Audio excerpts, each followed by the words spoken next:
Homework అవ్వకుండా అయిపోయిందని ఎందుకు అబద్ధం చెప్పావు మోక్షి? తప్పు కదా.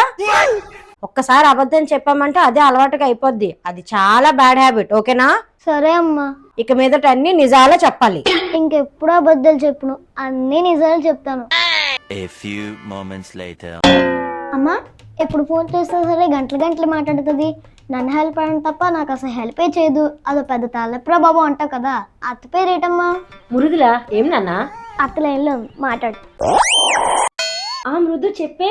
ఏంటే నన్ను అన్ని మాటలు అంటావా? అయ్యో నువ్వు సీరియస్ గా తీసుకుంటున్నావా? వాడు సరదాగా జోక్ చేస్తున్నాడే అత్తతోని. నేను జోక్ చేయట్లేదమ్మా, నిజమే చెప్తున్నాను. అయితే నిజమే అన్నమాట.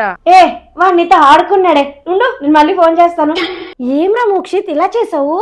నువ్వే కదమ్మా నిజాలు చెప్పమన్నా. నిజాలు చెప్తే ఎలా సీరియస్ అవుతావేటమ్మా? నిజాలు చెప్పమంటే ఇలా ఇరికిస్తావా? చెప్పిన మాట వినమంట, వింటే కోపడతావు. తల్లప్రా బాబు. వీళ్ళు పిల్లలు కాదండి బాబు, నిజంగా పిడుగులే.